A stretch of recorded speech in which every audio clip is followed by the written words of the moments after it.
Now, in the last lesson, we installed Android Studio and we installed the Flutter and Dart plugins. So if you missed out on that, be sure to head back to the last lesson to see how we now have this link on the Android Studio welcome screen, which allows us to start a new Flutter project. So once you're ready, go ahead and click on this to build your very first Flutter app. So we're going to choose a Flutter application and click Next. And you're going to give your project a name. Let's just call it testing_app. And then make sure that the Flutter SDK path is listed here as the one that matches what you have on your system. So Android Studio is usually clever enough to pick up what the path is that you set in your path variable 2 lessons ago. And if you haven't, then be sure to take a look at that video to see how we set this up. Alternatively, you can also specify a path by clicking on these 3 dots, and you can choose the location where your Flutter SDK is located. But either way, just be sure that it can get access to the Flutter package. Now, the project location is where this current project is going to be saved, and it doesn't really matter where you save it because we're going to delete it shortly anyways. This is just for testing to see if we can get it all up and running and make sure that we've done all the setup correctly. So once you're ready, click on Next. And you can leave the company domain as example.com and go ahead and click Finish to build your first Flutter app. Now, once that's done, you should see a file called main.dart open up in Android Studio. And this already has some sample code that the Flutter team has written to be able to build a really simple counter app. Now, in order to run it on Android, we're going to need an emulator. And the way that we get an emulator is by going to the AVD manager. So it's the one right over here. It's got the little Android icon and a little phone icon combined. And if you click on it, it should take you to set up a new virtual device.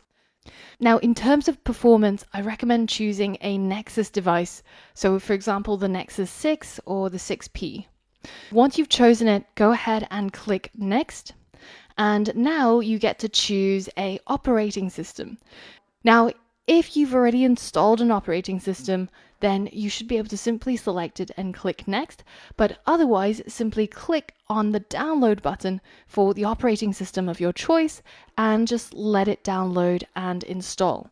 Now, this might take about 5 to 10 minutes, but just be patient and it should be done soon.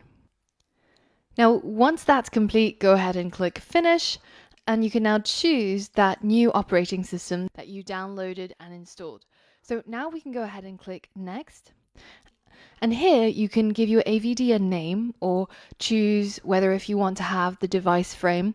But most importantly, you're going to enable hardware acceleration by going under the emulated performance drop-down list and switching your graphics from automatic to hardware accelerated.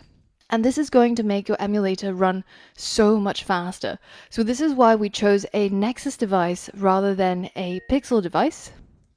So once you're done over here, go ahead and click Finish, and you're now all done with setting up your virtual device.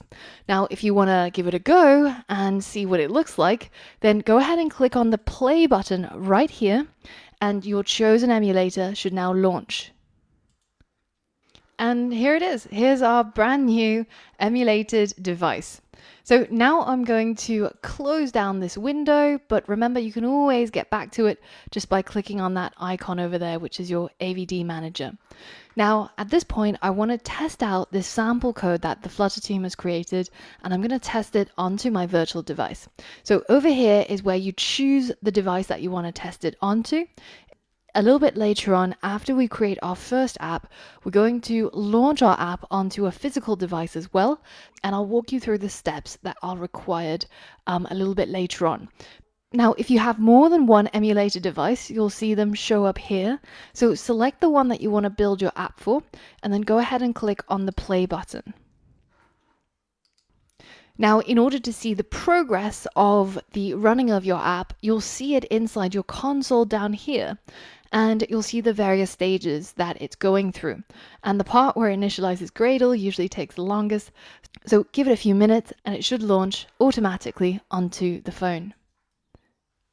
Now, once it's done, the loading bar down here will disappear and you should see the Flutter demo app show up on screen. Now, this is a really simple counter app. As soon as you push the button, then the counter goes up, and that's pretty much all it does.